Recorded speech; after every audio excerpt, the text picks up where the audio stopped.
व्रतपते व्रतं चरिष्यामि तच्छकेयं तन्मे राध्यताम्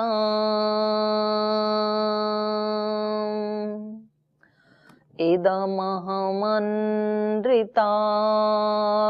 सत्यमुपैमि ॐ पावकानः सरस्वती वाजिभिर्वाजिनीवती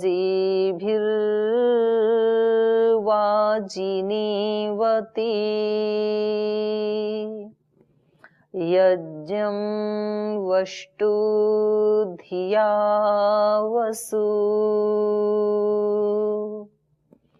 ॐ सहनाववतु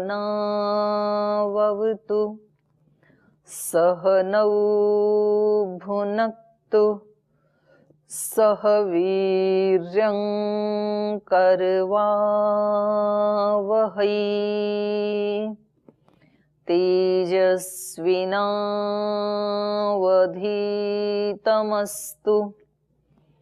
मा विद्विषावहै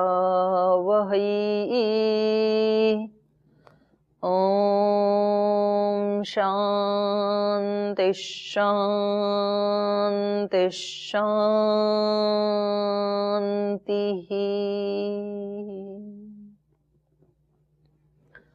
ॐ श्री परमात्मने नमः।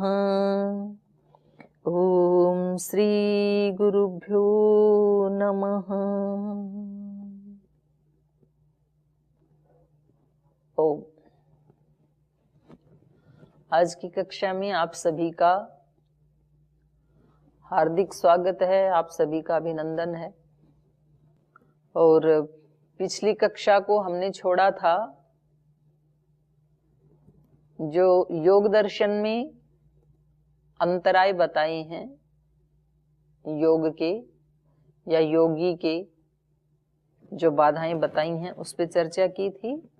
और फिर अब उसके उपाय के ऊपर एक सूत्र हमने चर्चा की थी। उस दिन एक सूत्र पर विचार किया था। ये तो वैदिक दृष्टि से हम विचार कर रहे हैं। साइंस की दृष्टि से कोई व्यक्ति थोड़ा उदास या स्ट्रेस से युक्त कब होता है? साइंस की दृष्टि से जब उसके अंदर सेरोटोनिन की कमी आ जाती है। हमारे जो अलग अलग ग्लैंड्स हैं शरीर में, उनसे जो स्राव निकलते हैं, जो केमिकल्स निकलते हैं, तो उनमें कुछ ऐसे केमिकल्स होते हैं जो खुश करने वाले होते हैं, प्रसन्नता देने वाले होते हैं।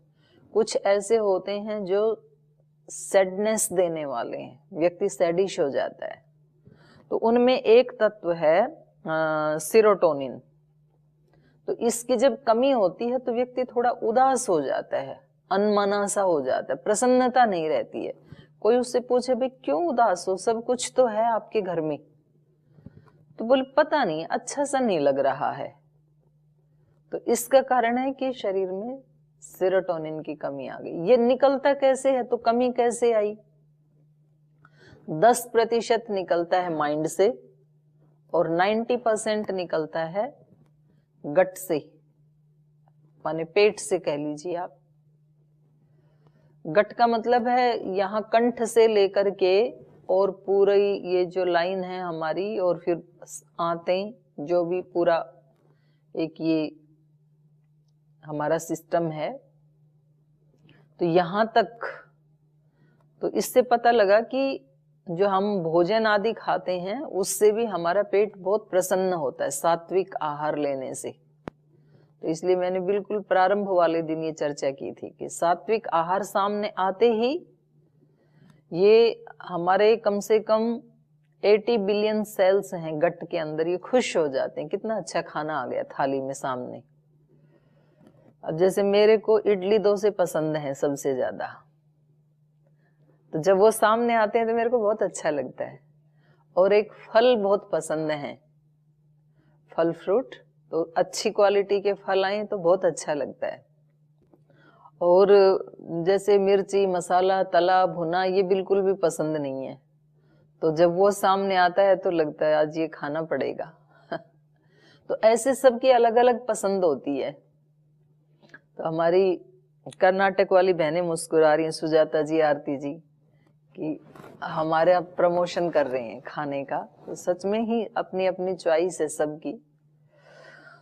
तो ऐसे जब हमारे आहार आदि या विचार में कहीं कोई ऐसा तनाव आदि आता है तो फिर ये केमिकल कम हो जाता है, सेरोटोनिन।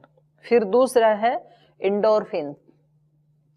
एंडोर्फिन्स जो है ये हमारे शरीर में पेन क्लीनर का काम करता है। ये बहुत पॉजिटिव केमिकल है एंडोर्फिन। तो इसकी कमी होने से इस भी व्यक्ति तनावग्रस्त हो जाता है एंडोर्फिन से भी।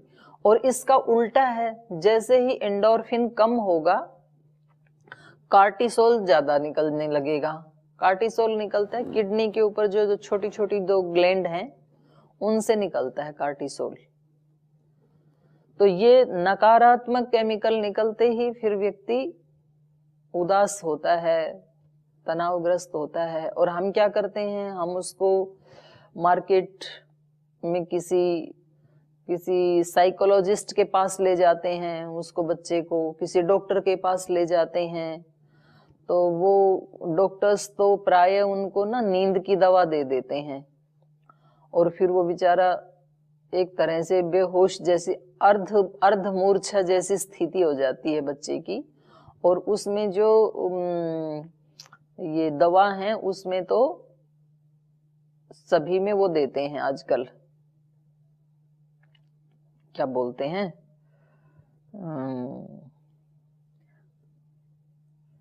दवाइयां में क्या मिलते हैं, अरे नहीं एंटीबायोटिक नहीं, उसके अंदर वो दिमाग से निकल रहे हैं मेरे नाम, क्या निकलते, क्या मिलाते हैं बहनों आजकल दवाइयों में सब,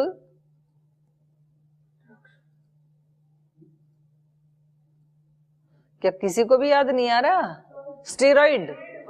हाँ, आपके बोलने से पहले मुझे याद आ गया। स्टेरॉइड्स होते हैं। तो उसका सेवन करने से और ज्यादा उसके साइड इफेक्ट होते हैं। व्यक्ति का शरीर फूल जाता है और वो अर्धमूर्छा जैसी स्थिति में होता है। तो वो स्टेरॉइड मिला करके दे देते हैं, ये इलाज है उनके पास। तो उससे उल्टा और नुकसान होता है। थोड़ी देर के लिए हमें लगता है कि बच्चा ठीक हो रहा है, या कभी तो बड़े भी लेते हैं उसके लिए। तो डॉक्टरों के पास इसकी कोई दवाई है नहीं। फिर ये केमिकल्स लेते हैं नकली, उसको सेरोटोनिन देते हैं बाहर से, हैप्पीनेस के जो केमिकल्स हैं। तो उससे भी नुकसान होता है। थोड़ी देर के लिए तो ऐसे लगता है व्यक्ति को कि हाँ अब ये प्रसन्न रहने लगा, लेकिन वास्तव में उसका जो मूल कारण था, जो शरीर ने, बॉडी ने निकालना बंद कर दिया था, उसको लगता है अब तो बाहर से मिल रहा है तो मुझे तो काम करने की जरूरत ही नहीं है। तो वो जितना थोड़ा बहुत निकालता था वो भी बंद कर देता है।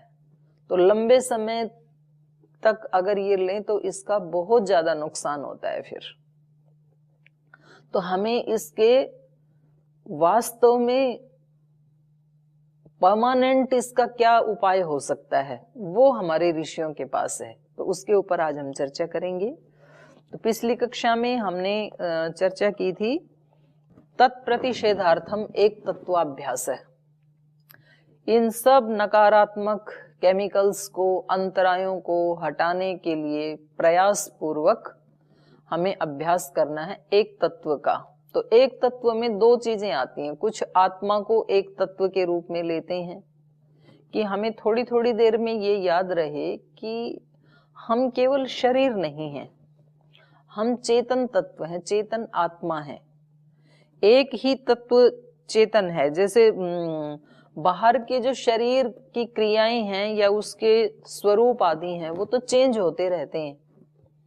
जैसे पहले हमारा शरीर बिल्कुल छोटा बच्चा था, पैदा हुआ तो छोटा बेबी था, फिर थोड़ा सा बड़ा हुआ, फिर कुमार अवस्था में आया, फिर युवा अवस्था में आया, फिर प्रौढ़ अवस्था में आया, फिर वृद्धावस्था में आता है और फिर नष्ट हो जाता है। तो शरीर की स्थितियां तो चेंज होती रहती हैं और ऐसे ही इसकी अनुभूतियां भी चेंज होती रहती हैं।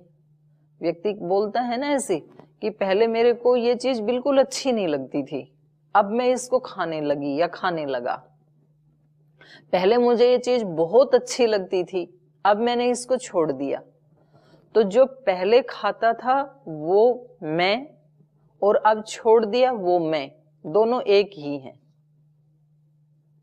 जिस चीज को मैंने मोबाइल पे या टीवी पे देखा था या जिस व्यक्ति को मैंने देखा था, आज मैं उसको चरण स्पर्श भी कर रहा हूं या कर रही हूं। जैसे यहाँ योगग्राम में या वेलनेस सेंटर में, पतंजलि में जब कुछ लोग आते हैं तो वो श्रद्धेय गुरुदेव के बारे में बोलते हैं कि जिन गुरुदेव को हमने टीवी में देखा था या यूट्यूब के ऊपर देखा था, आज हमने प्रत्यक्ष उनका चरण स्पर्श किया। तो ये जो मैं है ये अलग नहीं है। टीवी में देखने वाला मैं और आज चरण स्पर्श करने वाला मैं, ये दोनों एक ही मैं है। तो इसका मतलब एक तत्व ऐसा है जो चेंज नहीं होता है कभी भी। हमें कभी कभी याद आता है जब मैं छोटी थी तो ऐसे करती थी, जब मैं छोटा था तो ऐसे करता था, जब मेरी शादी हुई तो मैं ऐसे करती थी, जब मेरे पैर में चोट लगी तो ऐसे। ये जो स्मृतियां हैं ये इनको स्मरण करने वाला कोई एक ही है, वो चेंज नहीं होता है। तो इसका नाम है एक तत्व। तो या तो हम इस तत्व को बार बार स्मरण करें कि मैं वो ही चेतन तत्व हूं, मेरे अंदर कोई चेंज नहीं आता है। क्योंकि आदमी को तनाव किससे आता है? बाहर के चेंज देख करके ही तनाव आता है कि देखो पहले ये लोग इस तरह का व्यवहार करते थे, अब ऐसा व्यवहार करते, इनका व्यवहार चेंज हो गया। पहले बहुत सम्मान देते थे, अब पूछते भी नहीं है।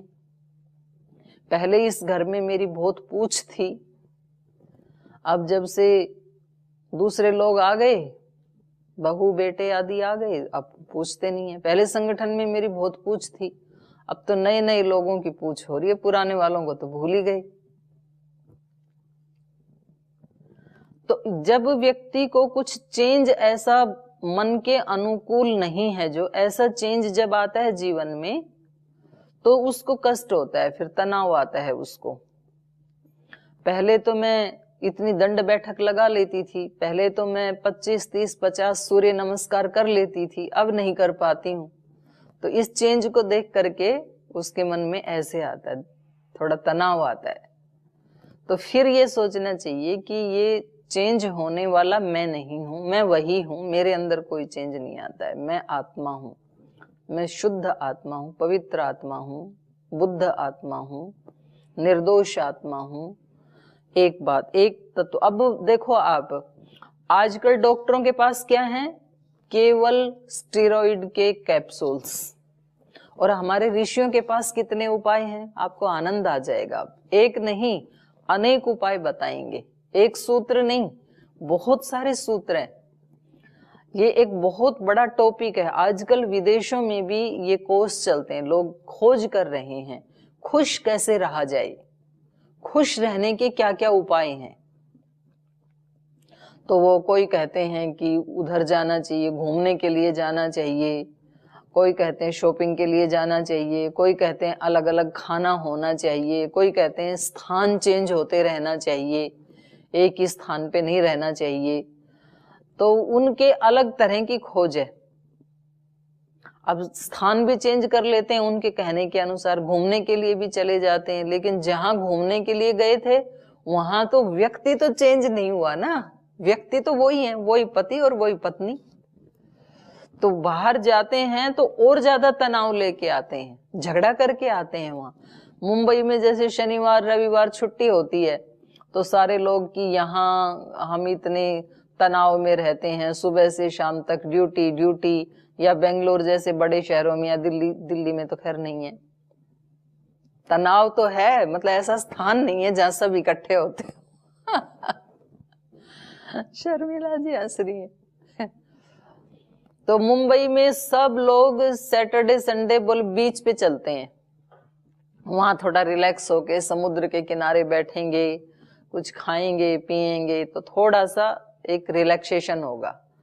और वो होता ऐसे है कि सैटरडे संडे को सभी अपने घरों से निकल लेते हैं गाड़ी लेकर के, तो हालत ये होती है कि वहां बैठने को जगह नहीं मिलती है।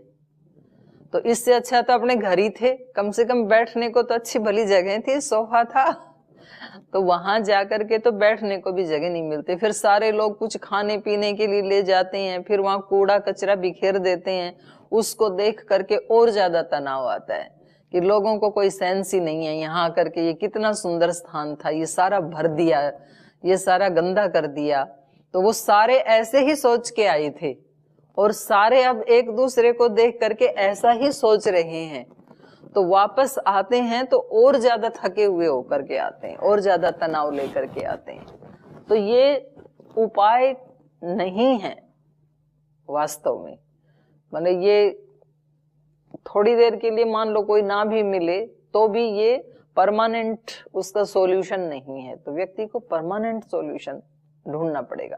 इससे अच्छा तो ये था कि अपने घर में एकांत में बैठता, थोड़ा चिंतन करता, थोड़ा प्राणायाम करता कि ये मेरे को थकान आती क्यों है, इसका कारण क्या है।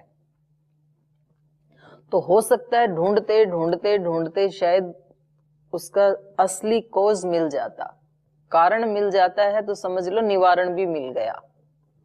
कारण कार्य का सिद्धांत इस संसार में काम कर रहा है।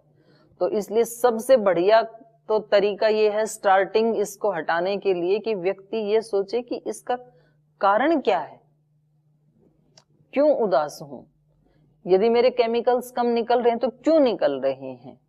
भाई मैं वही तो व्यक्ति हूं ना जो बचपन में देखो मेरे को, मैं गांव में रहता था, कोई संसाधन भी नहीं थे, दिन भर ऐसे ही, कोई अच्छे कपड़े भी नहीं थे, ऐसे ही दोपहरी में घूमते रहते थे, कहीं चोट भी लग जाती तो थोड़ी मिट्टी लगा लेते थे, नहीं तो कभी ऐसे ही रगड़ लेते थे, पैर नंगे होते थे, फिर कहीं कोई गलती कर देते तो कभी दादाजी कान मरोड़ देते थे, कभी नाना जी मरोड़ देते थे, कभी पड़ोसी चांटा मार देता था, कभी मम्मी पापा मार देते थे, थोड़ी देर दुखी होकर के फिर दोबारा हंसने लगते थे।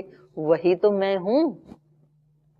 आज तो कोई थोड़ा सा मतलब प्रेम की दृष्टि से भी ना देखे तो बोले उसने मेरी तरफ देखा तो सही, लेकिन थोड़ा भी उसमें ना प्रेम नहीं था, बोलो वो दृष्टि भी पसंद नहीं है, वो घर पसंद नहीं है, उस घर के व्यक्ति पसंद नहीं है, उन व्यक्तियों का व्यवहार पसंद नहीं है, वो स्थान पसंद नहीं है।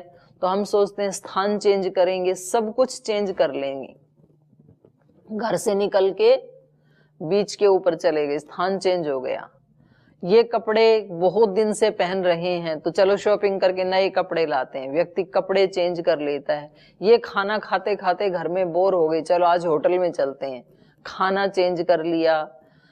कभी कभी तो व्यक्ति पति पत्नी भी चेंज कर लेते हैं, बोले अब इस पत्नी से बोर हो गए दूसरी लाते हैं। कभी कभी बहनें भी ऐसे सुनने में आता है कि इस पति से बोर हो गए, इसको तलाक देके दूसरा पति ढूंढ लेते हैं। वैसे 99% आज भी भारत में महिलाएं ऐसे नहीं करती हैं, जो करते हैं वो 1% ही। पर मैं कहती हूँ सब कुछ तो चेंज कर लिया, पर जिसको चेंज करना था वास्तव में उसको चेंज नहीं किया, तो ये तो मौलिक भूल हो गई, मूल में भूल हो गई। इन सब को चेंज नहीं करना था, इतनी सारी चीजों को एक ही चेंज करना था, अपने आप को। अगर इधर चेंज हो जाता ना तो सारी दुनिया चेंज हो जाती। फिर जैसी दृष्टि वैसी सृष्टि। जब हमारी दृष्टि पॉजिटिव हो जाती है तो फिर सारी दुनिया अच्छी लगने लगती है। अगले सूत्र में वही बताएंगे महर्षि पतंजलि, परमानेंट सॉल्यूशन। केवल इस जन्म के लिए नहीं, जन्म जन्मांतरों के लिए सॉल्यूशन लो। आप ऋषियों से क्यों भटक रहे हो? किसी डॉक्टर के पास जाने की जरूरत नहीं है, कुछ भी चेंज करने की। बाहर की चीजें करो चेंज, पर केवल इसके लिए चेंज ना करें कि इससे हमें खुशी मिलेगी। तो खुशी के उपाय यदि परमानेंटली जानने हैं तो ऋषियों के शरण में आओ, ये बताएंगे। तो पहला उपाय बताया, तत्प्रतिषेधार्थम एक तत्वाभ्यास है। अगला जो सूत्र है ये तो बहुत ही सुंदर सूत्र है। अगला सूत्र है मैत्री करुणा मुदितोपेक्षाणाम सुख दुख पुण्य अपुण्य विषयाणाम भावनातस चित्त प्रसादनम। कितना स्पष्ट बताया, चित्त प्रसादनम। चित्त की, प्रसाद का मतलब होता है प्रसन्नता और निर्मलता, दो चीजें। चित्त हमारा प्रसन्न होता ही तब है जब वो निर्मल होता है, और चित्त हमारा दुखी होता ही तब है जब उसमें कचरा जमा हो जाता है। तो चित्त को प्रसन्न रखने के लिए और चित्त को निर्मल रखने के लिए ये उपाय बताए हमारे ऋषियों ने।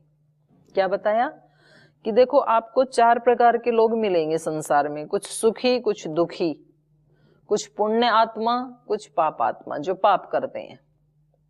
उनके साथ कैसे बिहेव करना है, तो इन्होंने बताया जो सुखी हैं उनके साथ मैत्री की भावना रखना, और जो दुखी हैं उनके प्रति करुणा की भावना रखो, और जो पुण्य आत्मा है उनके प्रति मुदिता की भावना, मुदिता मतलब हर्षित हो पुण्य आत्माओं को देख करके, मुदहर्षि, और जो पापात्मा है उनके सामने आने पर उपेक्षा कर दो, आपका चित्त प्रसन्न रहेगा।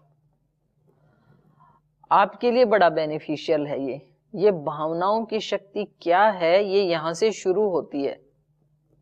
महर्षि पतंजलि जी ने यहां से पहले के जो सूत्र हैं 30-32 जो सूत्र हैं वो चल रहे थे विचार के ऊपर। शुरुआत की विचार से, योगी बनाना है महर्षि पतंजलि जी को, तो योग की शुरुआत कहां से की? विचार से की, शरीर से नहीं की कि पहले शरीर को ठीक करो। महर्षि पतंजलि जी का ये मानना है कि विचार यदि ठीक होगा तो शरीर तो अपने आप ही ठीक हो जाएगा, सारे रोग तो अपने आप ही मिट जाएंगे, व्यक्ति का चिंतन विचार यदि ठीक हो गया तो।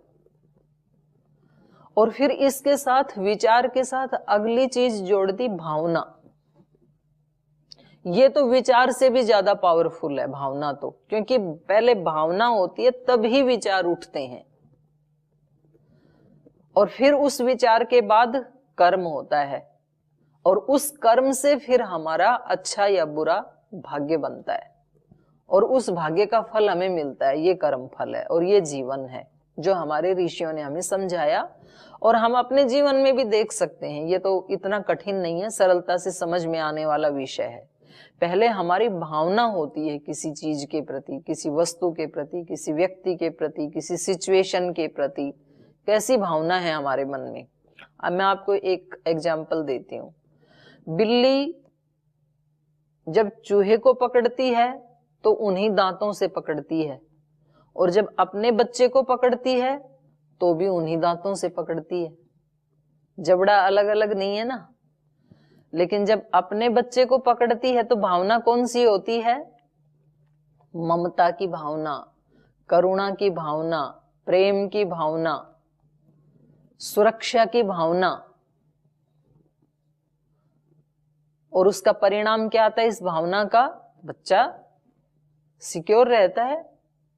वो गर्दन से पकड़ के अपने बच्चे को 7-8 घर दिखाती है बिल्ली कि यहाँ आकर के दूध मलाई कुछ चुराना और अपना पेट भर लेना, मैं तेरे को ठिकाने दिखा देती हूँ। तो गर्दन से पकड़ के ले जाती है उसको, क्योंकि उसके पास हाथ तो नहीं है बिल्ली के पास।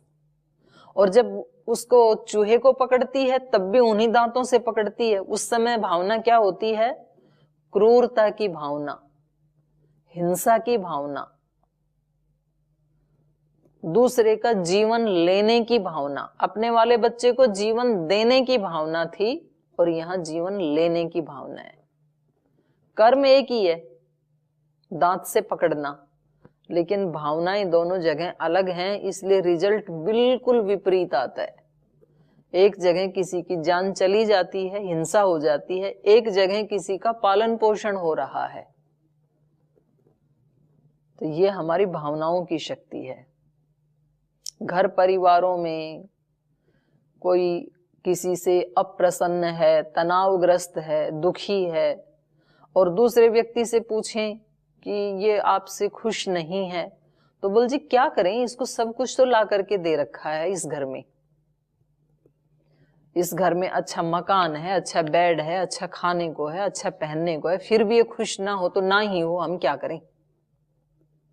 लेकिन कहीं ना कहीं उस व्यक्ति को वाइब्रेशन अच्छी नहीं मिल रही है। आपने सब कुछ तो ला करके दे दिया उसको,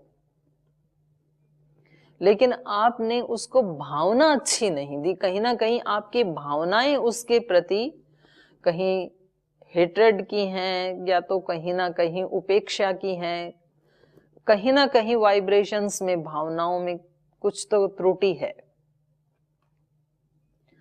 और हम ये सोचते हैं कि ये तो हमने छिपा रखा है, इसको क्या पता, इसको तो बाहर की चीजें तो सब दे ही रखी है ना हमने। बाहर की चीजें तो स्थूल हैं, उनका उतना प्रभाव नहीं पड़ता है, लेकिन जो सूक्ष्म भावनाएं हैं उनका 100 गुना ज्यादा प्रभाव पड़ता है। आप किसी व्यक्ति को सूखी रोटी दे दो, लेकिन बहुत श्रद्धा से, प्रेम से, करुणा से दो, उस व्यक्ति को वो अमृत जैसी लगेंगी। और आप किसी के लिए 36 प्रकार के भोग बना दो, लेकिन भावना प्रेम की नहीं है, अप्रीति की भावना है, उसको वो बिल्कुल भी अच्छे नहीं लगेंगे। आप बोलेंगे हमने तो चांदी की थाली में खिलाया, इतनी चीजें बनाई, सब बनाया आपने, लेकिन भावना कौन सी थी। इसलिए भगवान कृष्ण ने विदुर के घर में जाके पत्ते की सब्जी खाना ज्यादा बेस्ट समझा, और दुर्योधन के घर में 56 प्रकार के भोग उसको अच्छे नहीं लगे।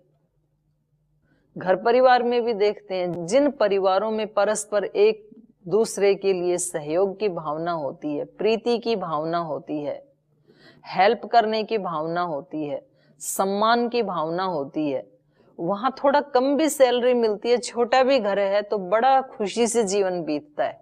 आप गांव में, अभी तो खैर गांव में भी अच्छे बन गए, नहीं तो पहले देखते थे छोटे छोटे मकान में 10-10, 20-20 लोग रह रहे हैं, और बड़े आनंद से जीवन बीत जाता है, वर्षों बीत जाते हैं, 10-10, 15-15, 20-20 साल बीत जाते थे।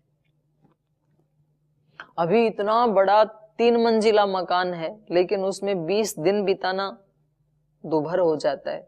20 दिन क्या, 20 सेकंड भी नहीं रुक सकती यहां पर मैं, या नहीं रुक सकता। तो यहां मूल क्या है, भावना में चेंज हुआ है।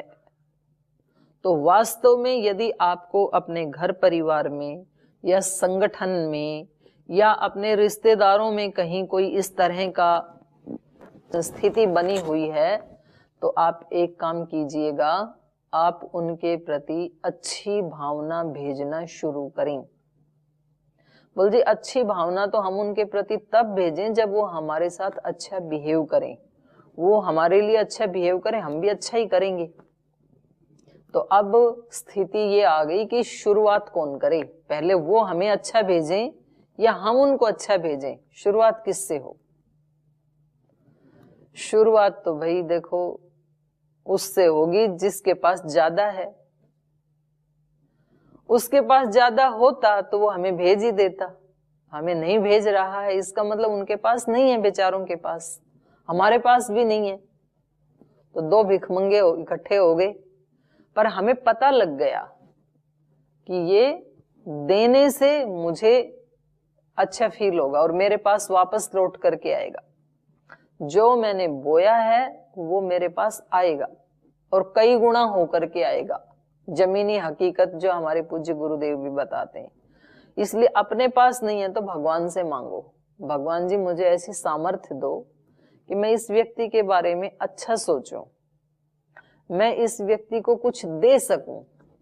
हमारे अंदर लव ट्रेजर है, हैप्पीनेस का ट्रेजर है, लेकिन अभी उसको लॉक कर रखा है, उसकी चाबी नहीं है। है हमारे पास, बहुत है, दोनों प्रकार की खजाने हैं हमारे पास। जैसे बिल्ली के पास है ना दोनों प्रकार के खजाने, तो ये बिल्ली केवल वो वाली बिल्ली मत समझना, इधर भी कई बिल्लियां बैठी हैं। तो 2 प्रकार के दांत हैं, एक प्रेम वाले दांत भी हैं और एक हिंसा वाले दांत भी हैं। तो जिसको जिस भावना से पकड़ेंगे उधर से वही परिणाम आएगा।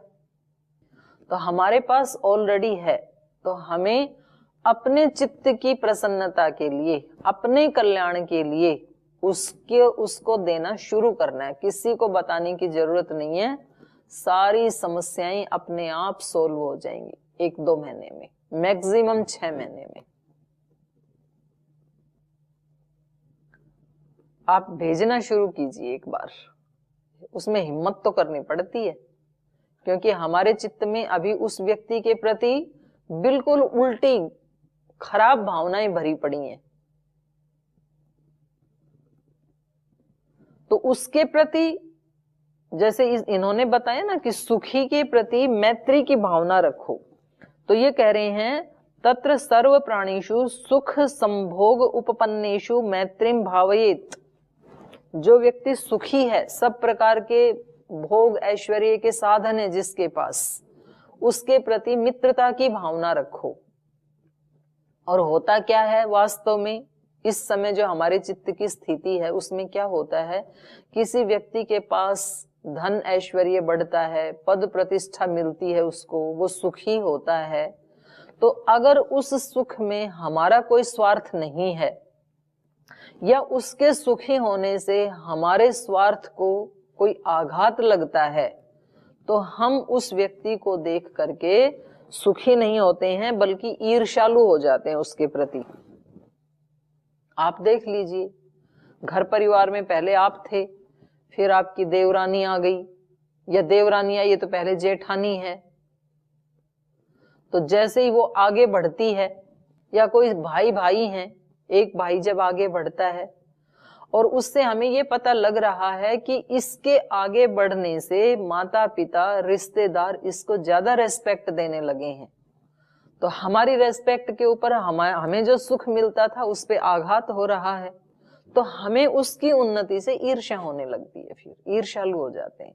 कितना भी बड़ा बन जाओ, ये इसकी आदतें ऐसी हैं, इसका स्वभाव ऐसा है, ये ऐसे करता है, हम 100 प्रकार की मीन मेख निकाल देंगे उसके अंदर। संगठन में हम किसी नए व्यक्ति को दायित्व देते हैं, अच्छा ही देख के दिया जाता है, भाई आपने कर लिया, अभी काफी दिन आपको चांस मिला, आपको 5 साल 10 साल 12 साल हो गए या 2-4 साल हो गए, दूसरे को भी चांस दे दो। ये तो बड़ा परिवार है, सब उसी परिवार के, उसी गुरु के शिष्य शिष्याएं हैं, बालक बालिकाएं हैं, तो हमें इतने दिन चांस मिला, अब दूसरे को दे देते हैं।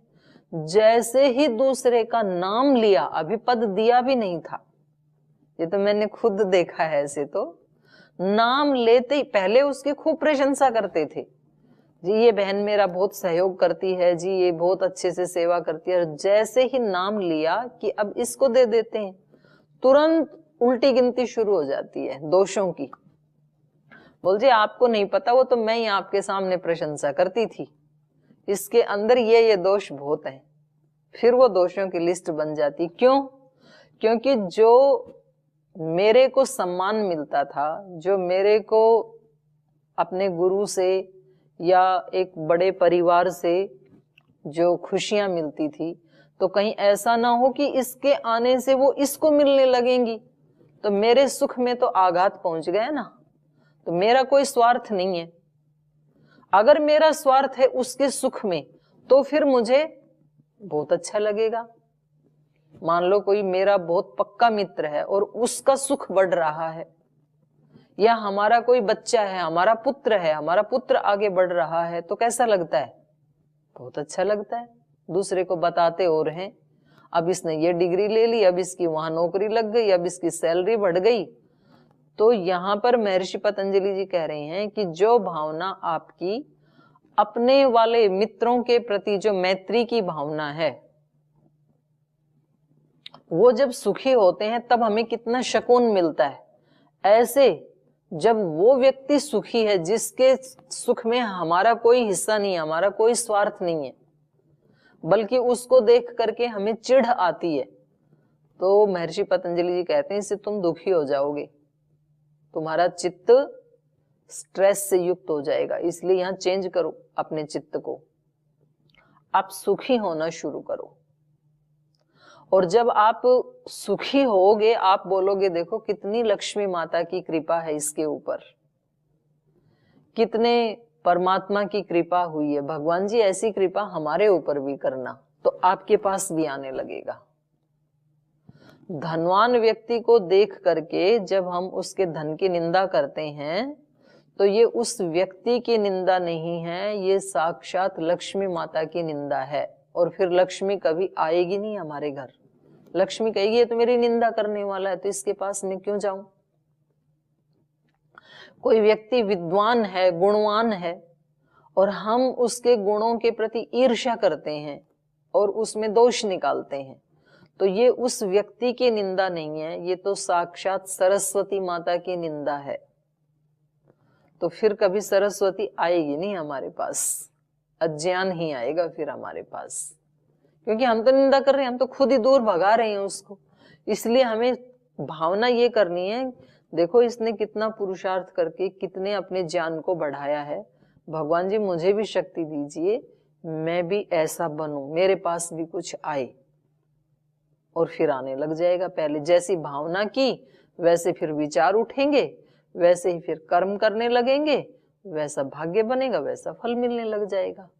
सीधा सा साइंस है ये, सीधा सा विज्ञान है ये। तो सुखी लोगों को देख करके कभी उनसे ईर्ष्या नहीं करना। वो हमारे हैं तब तो सुख होता ही होता है व्यक्ति को, पर वो यदि हमारे नहीं हैं तो भी हमें जैसे ही उनके प्रति विचार आए ना आपके मन में, तो आप ये भी सोच सकते हैं कि भाई देखो ये तो कर्म फल व्यवस्था है, हो सकता है ये व्यक्ति आज कुछ गलत कर रहा हो या मेरे प्रति अच्छी भावना नहीं रख रहा हो, पहले किया होगा, मिलता तो किया हुआ है ना भगवान के यहाँ। कर्म फल व्यवस्था जैसा हम करते हैं वैसा ही फल मिलता है, इसके ऊपर आपका विश्वास है या नहीं है? विश्वास है? कर्म फल व्यवस्था के ऊपर विश्वास है आपको? जैसा करते हैं वैसा ही मिलता है। तो जब अपने को अच्छा मिलता है तब तो हम ये सोच लेते हैं कि जरूर मैंने कोई पिछले जन्मों में पुण्य कर्म किए होंगे जो हमें ऐसा परिवार मिला, जो हमें ऐसा गुरु मिला, जो हमें ऐसा गुरु का घर मिला, जो हमें ऐसे संबंधी मिले। वहां तो हम लगा लेते हैं इस साइंस को, लेकिन जब दुख आता है तब हम भूल जाते हैं इसको। ये हमारा जो नॉलेज है उस समय भी ध्यान रखना, जरूर मेरे से कोई त्रुटि हुई होगी, या तो इस जन्म में हुई होगी या तो पिछले जन्म में हुई होगी, तो कोई बात नहीं, अब आगे भगवान जी मैं इससे बाहर निकलूं और इस जिस आत्मा ने मुझे दुख दिया है अब मैं आगे इसको दुख ना दूं या इसके प्रति बुरी भावना ना रखूं अब। और वो आत्मा आपके घर में हो सकता है, आपके पड़ोस में हो सकता है, आपके संबंधों में हो सकता है, आपके संगठन में हो सकता है, कहीं भी हो सकता है। कई बार तो बेटे बेटी बनकर के वो आत्मा आ जाती है अपना बदला लेने के लिए, और माता पिता को लगता है कितने लाड प्यार से इसको पाला और आज ये देखो मेरे को कितना कष्ट दे रहा है या दे रही है। और सास बहू वाला तो पूछो ही मत, वो तो बोल ही देते हैं कि जरूर पिछले जन्म में ना इससे कोई वैर रहा होगा तो फिर अब मत बढ़ा भाई, अब तो कम से कम, क्योंकि पिछले वाला तो अब भुगतान हो रहा है और अभी भी वैर भाव रखा, द्वेष भाव रखा, तो आगे फिर मिलेगी यही। तो आगे का तो खाता क्लियर करो कम से कम। और अभी करने लगते हैं तो इस समय अपना चित्त प्रसन्न होने लगता है। तो खुश रहने का उपाय, एक उपाय क्या है? जो जो सुखी हैं उनके प्रति मैत्री की भावना रखो। हम भी ऐसे खुश हों, हम भी ऐसे धनवान हों, हम भी ऐसे गुणवान हों, हम भी ऐसे पद प्रतिष्ठा को प्राप्त करें। और ये कर रहा है तो इसने भी पुरुषार्थ किया है, या तो इस जन्म में किया है या तो पहले करके आया है।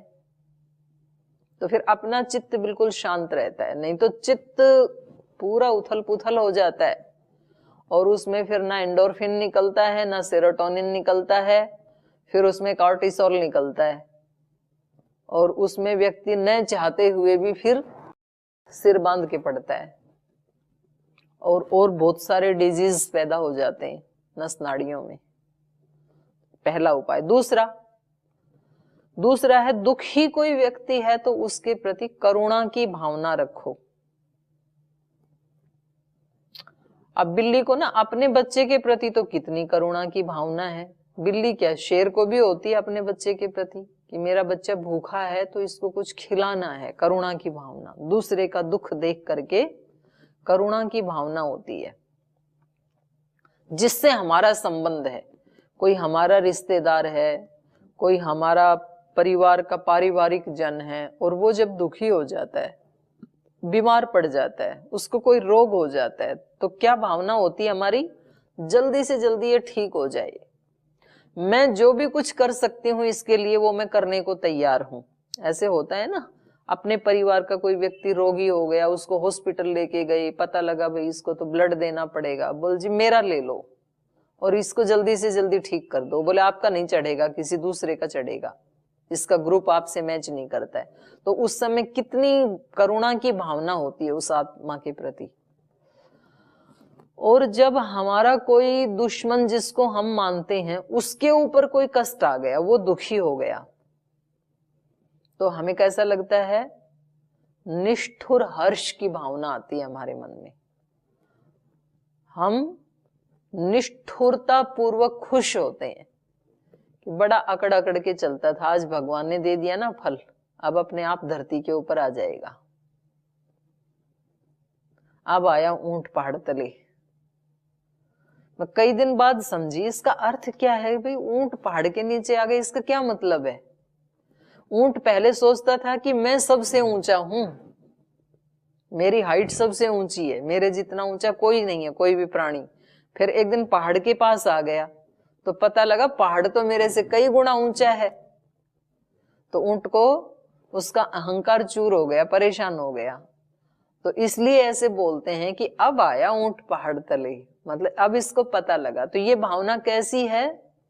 उसके दुख को देख करके हम निष्ठुरता पूर्वक सुख मनाते हैं। तो इससे अपना चित्त पवित्र नहीं होता है, हमारे चित्त में एक नेगेटिव केमिकल उत्पन्न होगा इससे, तो हमारा नुकसान हो जाएगा।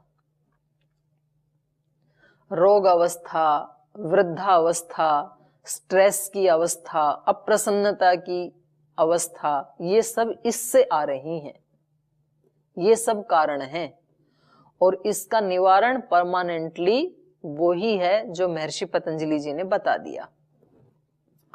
तीसरा उपाय, ये दूसरा उपाय था, निष्ठुर हर्ष उत्पन्न नहीं करना, बल्कि हमें उसके प्रति भी वैसी ही करुणा रखनी है जैसे कि किसी अपने संबंधी के दुखी होने पर उसके प्रति हम सोचते हैं।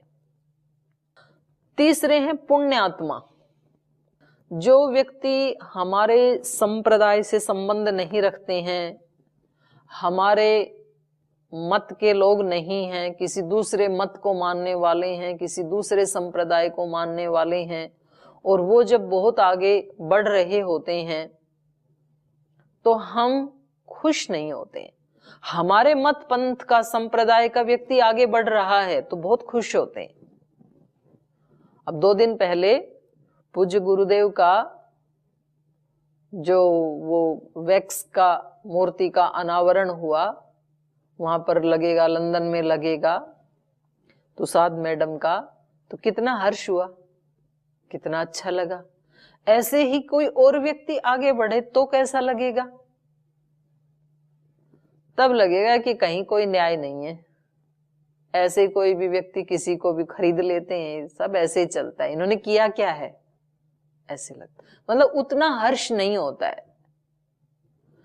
तो कोई भी किसी भी मत पंथ संप्रदाय, वैसे हमें तो हमारे गुरुदेव ने ऐसे संस्कार दिए नहीं हैं, हमें तो ऐसे ही संस्कार दिए हैं भाई कोई भी किसी भी धर्म को मानने वाला हो, मत पंथ संप्रदाय को मानने वाला हो, यदि वो व्यक्ति अच्छा काम कर रहा है तो हमें तो उसके प्रति श्रद्धा ही रखनी है, हमें तो उसके प्रति एक सम्मान की भावना ही रखनी है।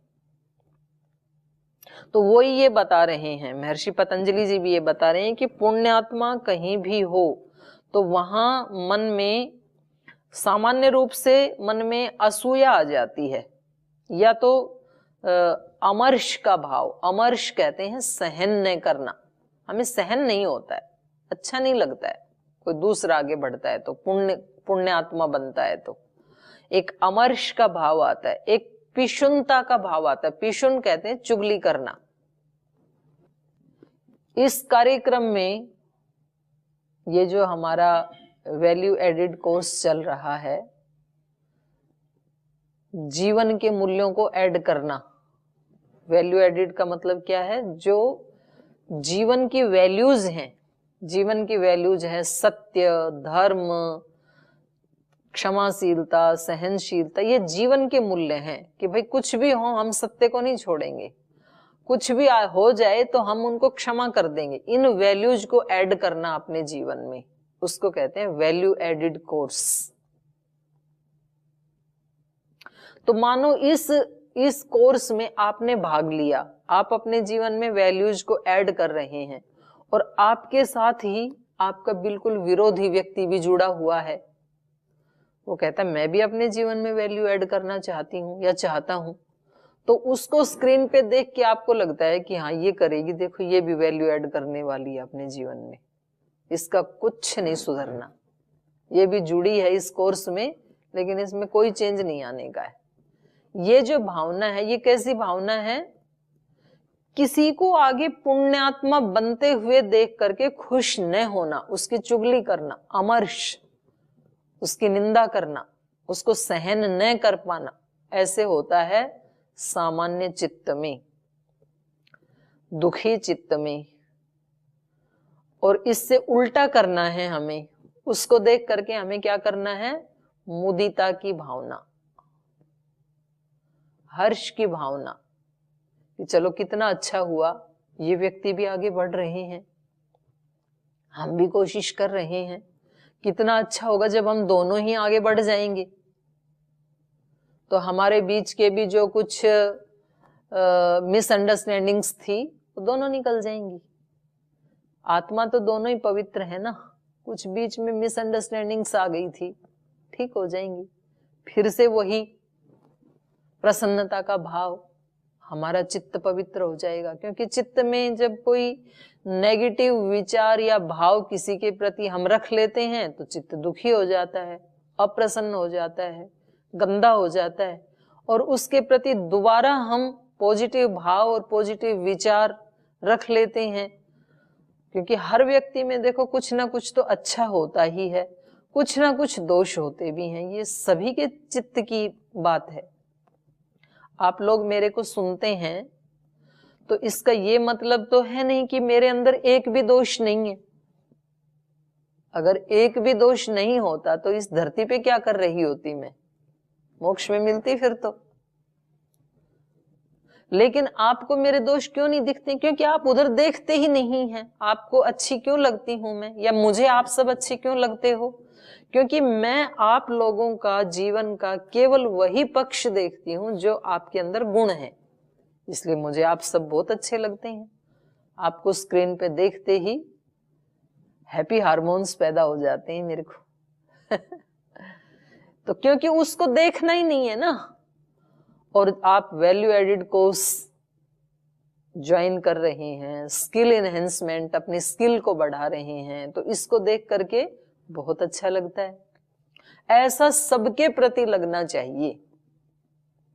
अपनों को देख करके तो अच्छा लगता ही है, ऐसे दूसरे को देख के भी। तो इसको कहा पुण्य आत्माएं जब कोई आगे पुण्य की तरफ बढ़ रहा है तो उसको देख करके हर्षित होना चाहिए।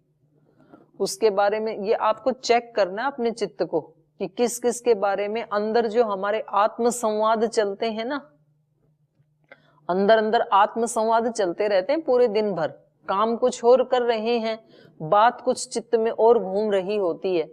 तो उस समय चेक करना आप कि ये जो विचार चल रहा है उस व्यक्ति के प्रति, ये इन चारों में से कहाँ फिट बैठता है? मैत्री, करुणा, मुदिता, उपेक्षा में से। अगर नहीं कहीं भी फिट बैठ रहा है तो फिट बिठाना है प्रयास पूर्वक। क्योंकि मेरा अल्टीमेट गोल है अपने चित्त को पवित्र और प्रसन्न बनाना, बाकी सारे काम सेकेंडरी हैं। क्योंकि सारे काम तो इससे करने हैं मुझे, चाहे वो घर का है, चाहे सेवा का है, चाहे वो संगठन का है, कोई भी काम है, सबसे पहला काम ये है। जैसे आप फ्लाइट आदि में जाते हैं और एयर होस्टेस निर्देश देती है कि भाई कोई ऐसी परिस्थिति आ जाए प्रतिकूल, तो पहले अपना मास्क लगाना, बाद में पड़ोसी की हेल्प करना। तो पहले खुद को तो बचाएं। तो हमारा चित्त ही यदि ठीक नहीं है, पवित्र नहीं है, प्रसन्न नहीं है, तो दूसरे की तो हम क्या ही सेवा करेंगे, अपनी नहीं कर पा रहे हैं। तो सबसे पहले अपने वाले को ठीक रखना।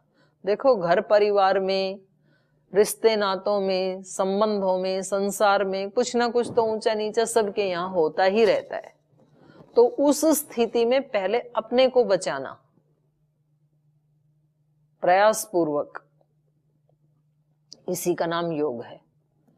और फिर दूसरे को बचाना, और आपने अपने को बचा लिया तो दूसरे को बचा ही लोगे आप। और यदि खुद को नहीं बचाया तो फिर भ्रम होगा ये सेवा का, फिर सेवा नहीं हो पाएगी, दूसरे को नहीं बचा पाएंगे हम। तो ये हो गया मैत्री, करुणा, मुदिता। अब चौथा है उपेक्षा। यहां पर देखो कितनी व्यास भाष्य में जो पंक्तियां लिखी है ना, मैं आपको पढ़ के सुनाती हूं। ये कह रहे हैं, दुखितेषु करुणाम, जो दुखी आत्मा है उनके प्रति करुणा की भावना रखो। पुण्यात्मकेषु मुदिताम, जो पुण्य आत्माएं हैं उनके प्रति हर्षित होना। और अगला बताया, अपुण्यात्मकेषु उपेक्षाम, जो अपुण्य आत्मा है, पाप आत्मा है, पाप ही करते रहते हैं, तो हमारा सबसे ज्यादा कंसंट्रेशन उनके ऊपर ही रहता है। उनके दोषों की गिनती करते रहते हैं हम। आज इसने एक किया, कल दूसरा किया, तीसरा किया, और फिर दूसरे के सामने बताते भी हैं उनको। उनके दोष गिना करके हमें लगता है कि मेरे को अच्छाई का सर्टिफिकेट मिल गया। मैंने इसको बुरा बताया था ना एक दिन, तो लो एक प्रमाण और लो इसकी बुराई का। फिर और ढूंढते हैं, फिर अगले दिन बोलते हैं एक और लो, इसका प्रमाण है ना ये बुरा, तो मैंने ठीक कहा था ना, मैं बिल्कुल ठीक हूं ना। तो अपने आप को अच्छाई का प्रमाण पत्र देते रहते हैं और दूसरे के दोष गिना करके उसकी बुराई के प्रमाणों को ऐड करते रहते हैं। और हमें लगता रहता है कि इससे मैं बिल्कुल बरी हो रहा हूं, मैं दोष मुक्त हो रहा हूं या हो रही हूं, और हो रहा है उल्टा। वो सारे दोष अपने चित्त में जा जा करके ऐड होते जा रहे हैं, लेयर बनती जा रही है, और किसी दिन बहुत महंगा पड़ेगा इसको बाहर निकालना। अंदर रखते समय तो पता नहीं लग रहा है, लेकिन वास्तव में तो ये कचरा है, कचरा। और कचरा तो खतरा होता है, खतरा, खतरे की घंटी है ये। इसलिए जब किसी को कोई पाप करते हुए देखें या सुने, उपेक्षा, तटस्थ हो जाओ उधर से। आपको जी कैसे तटस्थ हो उसके बारे में, जब प्रत्यक्ष प्रमाण मिल रहा है कि ये गलत कर रहा है, तो कैसे तटस्थ हो, बुरा तो लगेगा ना। आप ये सोचो कि हमने कितनी भूल की है जीवन में, तो क्या ईश्वर ने हमारे प्रति कोई ऐसा रुख अपनाया कि चलो अब तुमने इतने दोष कर दिए, अब मैं बिल्कुल आपके साथ कोई संबंध नहीं रखूंगा, और ना आपको अपनी करुणा दूंगा, ना प्रेम दूंगा, ना आपको धूप मिलेगी, ना आपको जल मिलेगा, ना वायु मिलेगी, ना धरती से अन्न मिलेगा, अब आपको कुछ नहीं मिलेगा, आपके लिए मेरे दरवाजे बंद। ऐसे किया ईश्वर ने कभी हमारे प्रति? हमें तो पता ही है ना हम कितने दोष कर रहे हैं, किए हैं, कितनी भूलें हुई हैं हमारे प्रति, हमारे से। तो भी ईश्वर ने हमारे प्रति उन भूलों को लेके उपेक्षा का भाव रखा, और ये भाव रखा कि ये कभी ना कभी तो सुधर जाएगा, है तो मेरा ही बच्चा। हमारे बेटे बेटियों ने कितनी बार भूल की, पर क्या हमने अपने घर के और अपने हृदय के दरवाजे बंद किए उनके लिए? कभी नहीं किए। हम कहते हैं है तो मेरा ही, जैसा भी है सुधर जाएगा कभी ना कभी। ऐसे उन व्यक्तियों के प्रति भी भावना रखना जो पाप करते हैं, या तो उधर देखना ही मत, ठीक है ये तो कर्म फल व्यवस्था है, मेरा काम इसको सुधारने का नहीं है, ये गलत कर भी रहा है तो ईश्वर अपने आप इसको फल देगा, इसका कर्म इसके साथ, मेरा कर्म मेरे साथ। इसकी निंदा करके पाप आत्मा की दोष गिन गिन करके मैं अपने चित्त को क्यों कचरे से भर रहा हूं या क्यों भर रही हूं। लेकिन ये प्रयास से ही होगा, वरना तो षटरस तो आयुर्वेद के ऋषियों ने बता दिए, और 7वां रस ये किसी के दोषों की चर्चा करना, बड़ा रस आता है लोगों को। और खास करके कोई ऐसा व्यक्ति मिल जाए जिससे हम भी द्वेष करते हैं और वो व्यक्ति भी द्वेष करता है, फिर दो मिलकर के उस एक की जो चर्चा करते हैं और उसमें जो एक आत्मीयता की भावना बनती है दोनों के बीच में, और एक जो रस आता है, बड़ा अच्छा लगता है। बोल थोड़े थोड़े दिन में आप ना हमारे यहाँ चाय के ऊपर आ जाया करो, और चाय में ये जहर मिला मिला के दोनों पिया करेंगे। डिप्रेशन आपको ही होने वाला है, उसको नहीं। शाश्वत सुख से वंचित आप ही होने वाले हो। अपने शाश्वत सुख के दरवाजे आप ही लॉक कर रहे हो, फिर किसी को दोष मत देना। तो हमें इन 4 भावनाओं को, बहुत पावरफुल हैं, और आप इनमें से किसी 1 या 2 का एक्सपेरिमेंट करके जरूर देखना। या तो करुणा का, किस किस के प्रति करुणा का भाव आता है। सुखी है करुणा की धारा, कैसे आएंगे भगवान। तुमने आंगन नहीं बुहारा, कैसे आएंगे भगवान। जो हृदय में करुणा की धारा बह रही थी, जो प्रेम की धारा बह रही थी, वो सूख गई। सूख गई कैसे? वो कुछ आकर के कूड़ा कचरा जम गया उसके ऊपर, उसको हटाना है, उसको फिर से बहाना है। प्रेम की धारा को, करुणा की धारा को, क्षमा की धारा को, सहनशीलता की धारा को, देने की भावना, ये भावनाएं हैं। आज आप अब इस पाठ के बाद, क्योंकि इसका तो टाइम हो गया, अब आप एक काम करना, मेरे कहने से 10 मिनट बैठ के अपनी कॉपी में ना 15-20 अच्छी अच्छी भावनाएं लिखना। अच्छी अच्छी भावनाएं कौन सी हो सकती हैं? प्रेम की भावना, करुणा की भावना, मित्रता की भावना, भक्ति की भावना, सहनशीलता की भावना, क्षमा की भावना, दान की भावना, सेवा की भावना, शांति की भावना, संतोष की भावना। ऐसे और ढूंढना, जो जो मेरे को याद आए मैंने बोल दिया। ऐसे कम से कम आप 30-40 भावनाएं लिखना अपनी कॉपी में, और कौन कौन सी भावनाएं मेरे पास अभी भरपूर हैं उनको टिक करते रहना कि ये भावनाएं हैं अभी मेरे पास। कौन कौन सी कम हैं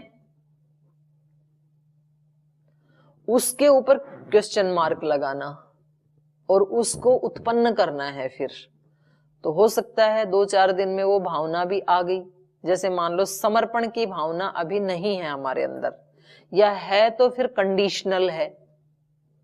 हम कंडीशन लगा देते हैं ना, अरे हम तो संबंधों की तो बात छोड़ो, भगवान के सामने भी कंडीशन लगा देते हैं कि हम समर्पण तो करेंगे भगवान जी आपको, लेकिन पहले आपको मेरे बेटे की नौकरी लगानी पड़ेगी या इसकी सैलरी बढ़ानी पड़ेगी, तो मैं आपको प्रसाद चढ़ाऊंगी, आपकी भक्ति भी करूंगी, आपका सत्संग भी कराऊंगी। तो ये कंडीशनल नहीं, समर्पण का मतलब होता है अनकंडीशनल समर्पण, बिना शर्त का।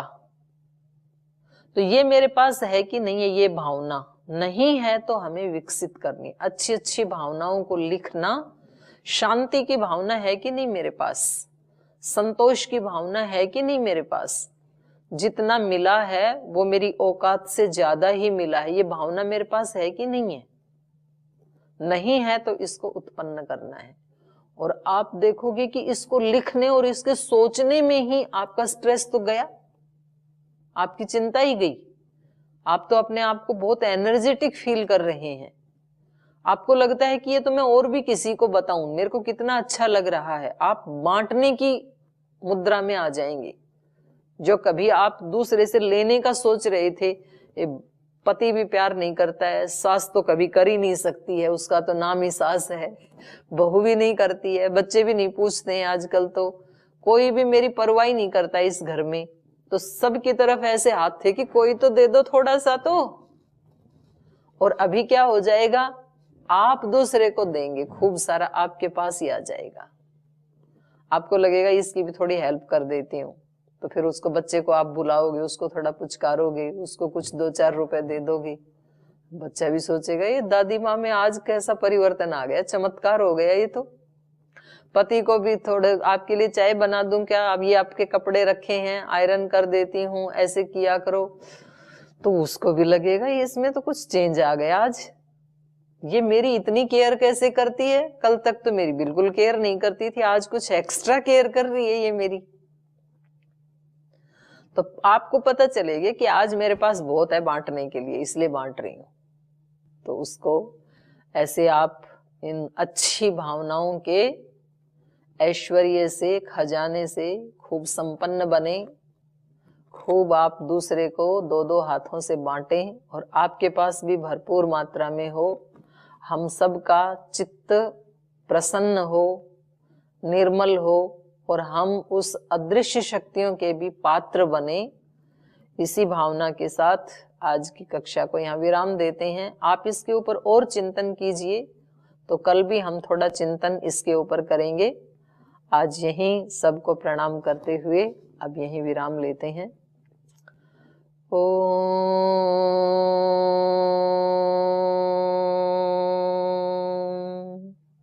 शांति शांति शांति। श्री परमात्मने नमः। श्री गुरुभ्यो नमः। सर्वेभ्यो